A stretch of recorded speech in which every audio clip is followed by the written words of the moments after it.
අර්බුදය ඇති කරපු අය අර්බුදයට දැන් විසඳුමක් ඉදිරිපත් කරනවා. කරන්න නුදුන්න කණ්ඩායම ඒවා කරන්න එකඟ වෙලා. ඇත්තටම අපි ඒක ගැන සන්තෝෂයි. මොකද මේ කරන්න විරුද්ධ වුණ කණ්ඩායම දැන් එකඟ වෙලා මේක තැනකට තල්ලු කරගෙන අනේක ගැන. නමුත් ඇත්තටම මම බැංකුවට ගිහිල්ලා ණයක් ගත්තාම ගෙයක් ගන්න ගේ අරගෙන මාසිකව බැංකුවට ගෙවාගෙන යන්න ඕනේ. කලකට ගෙවාගෙන ගිහිල්ලා ඊට පස්සේ ගෙවන්න බැරුව යනවා. ඊට පස්සේ කලකට පස්සේ බැංකුව කියනවා ගේ සින්න වෙන්න යනවා කියලා. මම ඊට පස්සේ ගිහිල්ලා බැංකුව එක කතා කරලා කොහොම හරි බැංකුව කැමති කරව ගන්නවා තවත් ණයක් මට දෙන්න. ඊට පස්සේ මම ගෙදර ඇවිල්ලා කිරිබත් කනවා. ප්‍රාචීන පත්තු කරනවා. ওই වගේ වැඩක් තමයි ඇත්තටම මෙතන මේ කතා කරගෙන යන්නේ. ඉතින් මං හිතන්නේ හරිද? ජාත්‍යන්තර මූල්‍ය අර මුදල එක්ක තිබුණ ගිවිසුමේ අපිට තියෙන ගැටලු ප්‍රශ්න මේවයි. මොකද අපි ජාත්‍යන්තර අර මුදල එක ගනුදෙනු කළා EFF එකක් තිබුණා. අපි ආණ්ඩු කරනකොටත් EFF එකක් තිබුණා.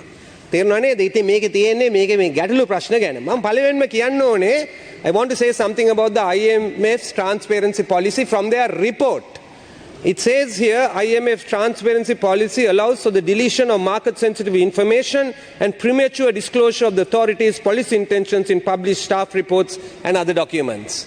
We can understand there being a sensitivity about market information and that not being disclosed. But what we do not agree with is the premature disclosure of the authorities' policy intentions.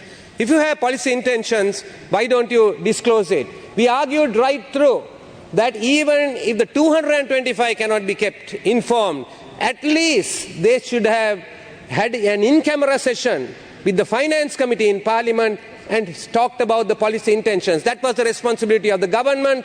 The government did not discharge that responsibility, and we are critical of the disclosure policy of the IMF, and I need to make that absolutely clear. Because others always try to come and teach us about our disclosure policies. At least there could have been a debate. And we see this only when the President tables this in Parliament. And here, if I were to read a few things on the context and development from the report itself, it says, despite progress made under the 2016-19 EFF program, in other words, it's saying that the earlier program, there was progress in it, despite 2017 drought, 2018 political crisis, and 2019 terrorist attacks. It further goes on to say, income tax and value-added taxes, VAT, and I'm reading from the report that it's in English, but drastically pricing mechanisms were discontinued, right? Drastically. And it says VAT were drastically cut in the late 2019 when the new government came. Estimated revenue losses were like 2% of GDP. The automatic fuel pricing mechanism was discontinued. These we introduced in the last period. It was discontinued by this government. And legislative reforms to enhance central banking autonomy and fiscal rules were suspended. A central bank autonomy bill had been drafted, but this government came in and they didn't bring it to Parliament. And now they are talking about it 3 years later on actually bringing this to Parliament. And then also I'm quoting from the report, this is page 5 from the report that I'm quoting.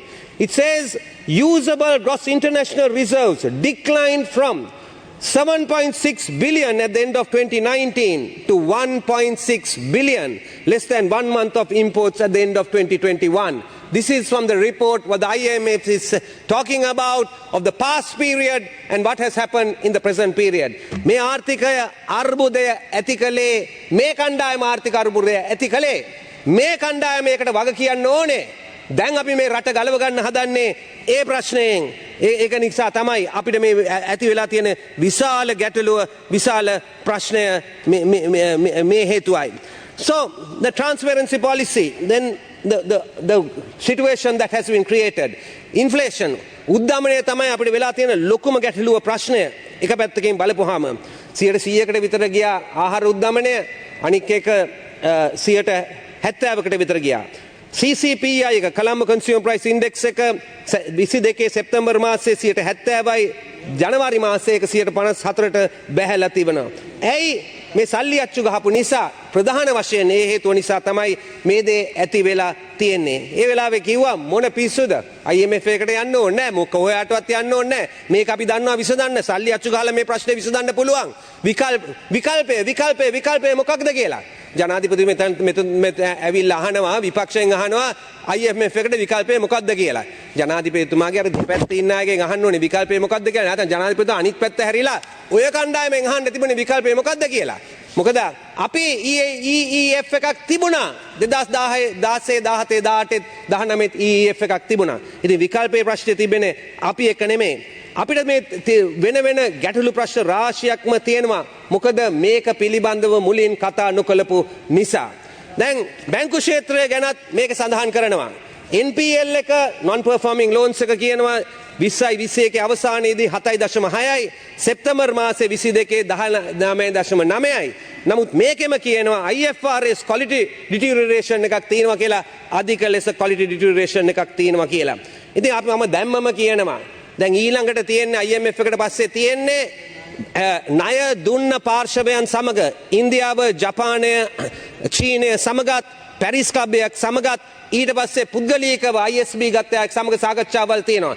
ඒ සාකච්ඡාවල් වලට යනකොට අපි මුලින් ඉඳලා අපි කියපු දෙයම කියනවා හයා cut එකට යනකොට අපේ අභ්‍යන්තර ණය හයා කට් එකකට යන්න එපා. අපේ බැංකුව අපි ආරක්ෂා කළ යුතුයි. මේකේ කියනවා ලොකු ගැටලු ප්‍රශ්න තියෙනවා කියලා. මම ඒව කතා කරන්න යන්නේ නැහැ විස්තරාත්මකව. ඒ නිසා ඒවා අපි ආරක්ෂා කළ යුතුයි. ඉතින් අපි ඒ ස්ථාවරය දැමම සඳහන් කරනවා. මේක අපි විසඳන්න යනකොට අපි බැංකු පද්ධතිය අපි ආරක්ෂා කළ යුතුයි. එතකොට මෙතන ලොකු ගැටලු ප්‍රශ්න තුනක් තියෙනවා. මම ඒ තුන ගැන කතා කරන්න යනවා. එකක් ඇවිල්ලා මේ බදු ක්‍රමය ගැන. තර්කයක් නැහැ. ආදායම වැඩි වෙන්න ඕනේ. බදු ඉහළට යන්න ඕනේ. අපි 2010 දී ආණ්ඩුව ගන්නකොට 2015 දී වගකීම ගන්නකොට අපේ ආදායම දළදේශීය නිෂ්පාදනයෙන් 10% විතර. අපි 2019 දී අයින් වෙනකොට 13%කට කිට්ටු වුණා දළදේශීය නිෂ්පාදන ප්‍රතිශතයක් හැටියට. එතකොට ටැක්ස් දැල ඇවිල්ලා 9,65,000න් ලක්ෂ 15කට ඉහළ ගියා ඒ වෙලාවේදී. ඒ කියන්නේ අනික් අය වගකීම ගන්න ඕනේ. ගෙවපු නැති කොටස් ඉන්නවා මේ රටේ. ගෙවන්න පුළුවන් කොටස් ඉන්නවා. ඒ අය බදු ගෙවන්න ඕනේ. ඒ අය බේරලා හිටියා. ඒ අයවත් අපි මේ දැල ඇතුළට අපි ලං කළ ගත්තා. නමුත් අද ලොකු ප්‍රශ්නයක් තියෙනවා. උද්දමනය ඉහළට ගිහිල්ලා තියෙන නිසා ලක්ෂයක පඩිය කියන්නේ ධනපති පඩියක් නෙමෙයි අද.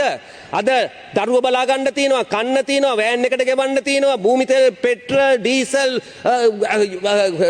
ගෙවල් තියෙන එක පොත්පත් ගන්න වෙනවා දරුවන්ට. සපත්තු කුට්ටමක් ගිය අවුරුද්ද පෙබරවාරි මාසේ ගත්තා නම් රුපියල් 1900යි. මේ අවුරුද්ද 3000කට වැඩි. දරුවට සපත්තු කුට්ටමක් ගන්න වෙනවා නම්. ඒ නිසා තමයි අපි තර්ක කරලා තියෙන්නේ. දුප්පත් අය ආරක්ෂා කරන්න ඕනේ. වැඩ කරන ජනතාව ආරක්ෂා කරන්න ඕනේ.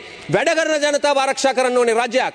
IMF එක තියා කවුරු එක්ක ගිවිසුම් ගැවුවත් ඒක ආරක්ෂා කරන්න ඕනේ. ඒ නිසා තමයි අපි කිව්වේ tax free slab එක වැඩි කරන්න කියලා කිව්වේ. ඒතර තර්ක කරනවා. තර්ක කරලා කියනවා ඒකට ඒතර මුදල් නැතුව එයි කොහොමද මුදල් ලබා ගන්න කියලා. මුදල් ලබා ගන්න ක්‍රම හුඟක් තියෙනවා. සිගරට් බද්ද විතරක් නෙමෙයි සිගරට් බද්දෙමුත් ගන්න පුළුවන්. තව ක්‍රම විදි තියෙනවා. තියන අයගෙන් ගන්න ඕනේ. නැති මිනිස්සුන්ට ගහලා වැඩක් නැහැ. තියන මිනිස්සුන්ගෙන් ගන්න ඕනේ. එතන තමයි අපිට තියෙන මේ ගැටලුව ඇවිල්ලා ඒක නිසා තමයි තියෙන ගැටලුව. මේක ඇවිල්ලා හරියටම මෙහෙම එකක් නේ වෙලා තියෙන්නේ. හරිද? කියනවා බඩු මිල වැඩි වෙලා. ආදායම එතනමයි. හැබැයි ගෙදර ඉන්න මහත්තයා මත්පැන් ගන්නවා. මහත්තයා මත්පැන් බොනවා. ඊට පස්සේ මහත්තයාගේ මත්පැන් නතර කරන්නේ නැතුව අපි කියනවා වේල 3ක් වෙනකොට වේල 2ක් කමු කියලා. ඕක තමයි අපි දුප්පත් මිනිස්සුන්ට කරලා තියෙන්නේ. ඕක තමයි මේ රජයේ ප්‍රතිපත්තිය. අපි දැනගන්න ඕනේ කොතනින්ද කියලා ඒ බද්ද ගන්න ඕනේ කියන එක. අපි පැහැදිලිව ඒක සඳහන් කරනවා. මේ මිනිස්සුන්ට අමාරු කරලා තියෙන්නේ. මට කියන්න හුඟක් හේතු තියෙනවා. ලේසිම දේ කළේ ටැක්ස් ලැබ් එක අඩු කළා. මිනිස්සුන්ට බදු ගෙවන්න කිව්වා. දුප්පත් මිනිස්සු බදු ගෙවන්න ඕනේ. ධනපතින්ගේ මොනවත් ගත්තේ නැහැ. මේක ගිහිල්ලා බැලුවොත් මේ වාර්තාවේ 110 වෙනි පිටුවේ ගිහිල්ලා බලන්න 110 වෙනි පිටුවේ සම්පූර්ණයෙන්ම සඳහන් වෙනවා. අපි ඉඩම් බද්දක් ගහනවා කියලා සඳහන් වෙනවා. ඒ වගේම තෑග්ගක් දුන්නොත් බද්දක් ගහනවා කියනවා. උරුමයක් ලැබුණොත් බද්දක් ගහනවා කියලා තියෙනවා. හැබැයි ඒක සඳහන් කරලා තියෙන්නේ 20.25 කරනවා කියලා. 20.25 කරනවා කියලා. මං අහන්න කැමතියි අය ඒක ඉස්සලා කළේ නැත්තේ කියලා. ඇයි? මොකද මේ අඩු ආදායම් ලාභීන්ට මෙච්චර පහර ගහන්නේ? ඉස්සලා කරන්න තිබුණේ ඒවා.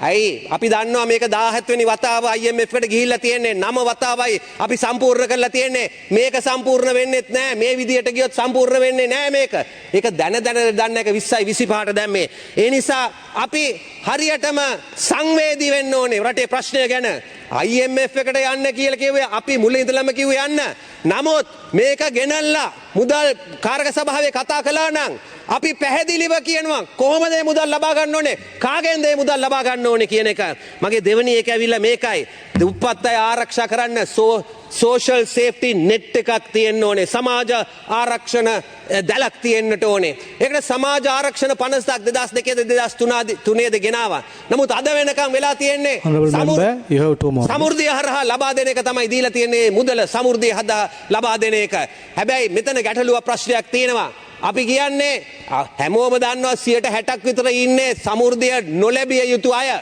ලැබෙන්න ඕනේ කට්ටියට දෙගුණය තුන්ගුණය කළත් අපි විරුද්ධ වෙන්නේ නැහැ. ඇයි දුප්පතා බලා ගන්න ඕනේ. නුසුදු වයසට දෙන්න බෑ. දැන් මොනවද කියන්නේ ඒක අයින් කරලා මේ සමෘද්ධි නියාමකයන් එවන්නේ නැතුව ග්‍රාම නිලධාරීන් එවලා ඒ ක්‍රමයෙන්ම පාවිච්චි කරනවා ගිහිල්ලා බලනවා ගියක් තියෙනවද වාහනයක් තියෙනවද කාටද ඡන්දේ දැම්මේ දේශපාලනී කරපු ක්‍රමයක් තියෙන්නේ සමෘද්ධිය තුල ඒක නැවත කරන්න එපා මම මේක රජයට විතරක් නෙමෙයි කියන්නේ ලෝක බැංකුවට කියනවා අලුත් ක්‍රමයක් හදනවා නම් විද්‍යාත්මක පදනමින් හදන්න පේරාදෙණිය විශ්වවිද්‍යාලයේ ආචාර්යවරු කියලා තියෙනවා මේක කරන්න විදුලි පරිභෝජනය හරහා ඒක විද්‍යාත්මකයි කිලෝවට් 30ක් ගන්නවා නම් කවුරු හරි ඒ කියන්නේ ශීතකරණයක් ෆ්‍රිජ් එකක්වත් නැහැ ගෙදර කිලෝවට් 60 නැත්නම් කිලෝනාට 90ක් එක ක්‍රමයක්වත් අංග සම්පූර්ණ නැහැ නමුත් මේ ක්‍රමය ගත්තොත් 80ක් හරියයි 120 ප්‍රශ්නයක් තියෙයි නමුත් 60 ප්‍රශ්නයක් නැහැ ඒ නිසා දුප්පත් අයට කරන්න සාධාරණත්වය කරන්න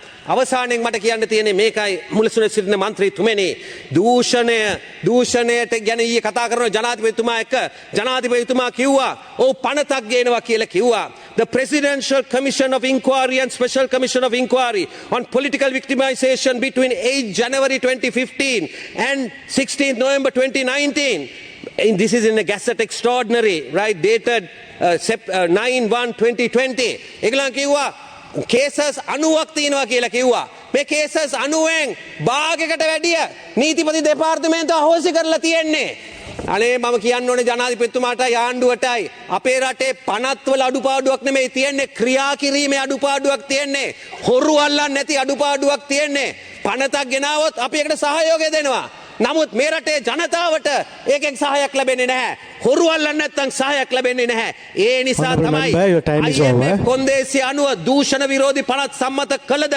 වග උත්තර කරුවන් නිදහස් කොට රාජ්‍ය දඩුවම් දෙයිද මිනිස්සු කියනවා නැහැ ඒක වෙන්නේ නැහැ කියලා ඒ නිසා ස්වාධීන නඩු පැවරීමේ කාර්යාලයක් දෙන්න ඕනේ පත් කරන්න ඕනේ එක්කද හොරු අල්ලන්න ඕනේ එතකොට තමයි විශ්වාසය ඇති වෙන්නේ පොදු ජනතාවටත් ඒ වගේම ආයෝජකයට විශ්වාසය ඇති වෙන්නේ ඒ හරහායි බොහොම ස්තුතියි